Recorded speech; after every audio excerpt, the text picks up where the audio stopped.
je vais déjà me présenter. Julie Jacquenet, donc je suis la 5e génération dans l'entreprise et je suis aussi membre de la Jeune Chambre économique française, qui est membre de l'Institut pour l'économie circulaire.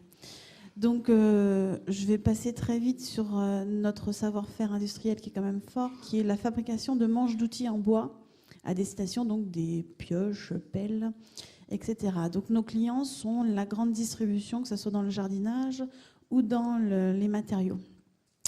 La démarche, on avait une baisse du chiffre d'affaires sur notre activité principale et un potentiel machine et un savoir-faire unique, mais on ne savait pas quoi en faire. Et on a fait appel, grâce à un réseau, à Romain Vèvre, qui est ici présent, qui est un designer. Et pour nous, faire appel à un designer, ce n'était pas évident, parce qu'on ne savait pas ce que c'était, parce qu'on pensait que c'était quelqu'un qui allait venir dans l'entreprise, qui allait dessiner un produit et qui allait nous dire « Eh ben voilà, maintenant débrouillez-vous ». Or, ce n'est pas ça. Il a fait un réel travail sur notre parc machine, sur nos clients, pour créer un produit qui utilise notre savoir-faire, qui utilise nos clients actuels, mais qui permet de nous différencier et de nous diversifier quand même. Donc le produit, c'est celui-ci, c'est donc Mon Prévert, qui est une jardinière sur 2 niveaux, qui est complètement modulable par le consommateur final, qui a suscité un fort intérêt par la presse, notamment la presse écrite, et qui est vendu en exclusivité dans les magasins botaniques pour la 2e année consécutive.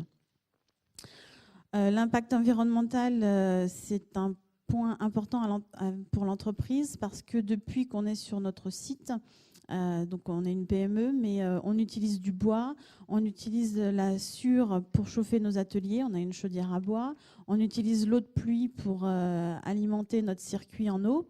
Donc c'était des démarches qui étaient faites à l'époque pour un souci d'économie et non pas d'écologie. Et grâce au travail de Romain Vèvre, donc du designer, et sur notre produit, par rapport à un produit précédent qu'on avait essayé de lancer un peu tout seul, on a gagné voilà, moins 60% de consommation de ressources, parce qu'on utilise aujourd'hui du bois qui est à 100 km autour de notre entreprise, parce que on a enlevé au maximum les pièces métalliques. Voilà. Vous n'avez pas dit comment vous avez diversifié vraiment votre activité. Comment cette activité nouvelle a pris une place dans votre activité globale, avec nouveaux clients, nouveaux circuits de distribution et une nouvelle répartition de votre chiffre d'affaires. Alors non, justement, on n'a pas changé notre circuit de distribution pour ce produit-là, parce que c'était le but aussi, on ne peut pas se lancer dans un nouveau marché comme ça, c'est compliqué.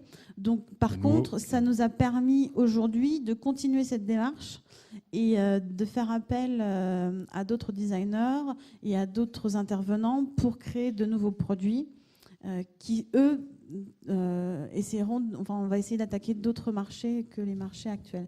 Et je remercie, je remercie Bourgogne Innovation qui nous a financé une très grosse partie de ce projet, parce qu'en Bourgogne aussi, il y a des aides. Très bien. Alors, diversification ne veut pas dire changement de marché. Ça peut être dans le même marché des produits nouveaux. Tout à fait, un produit nouveau, mais qui utilise notre savoir-faire.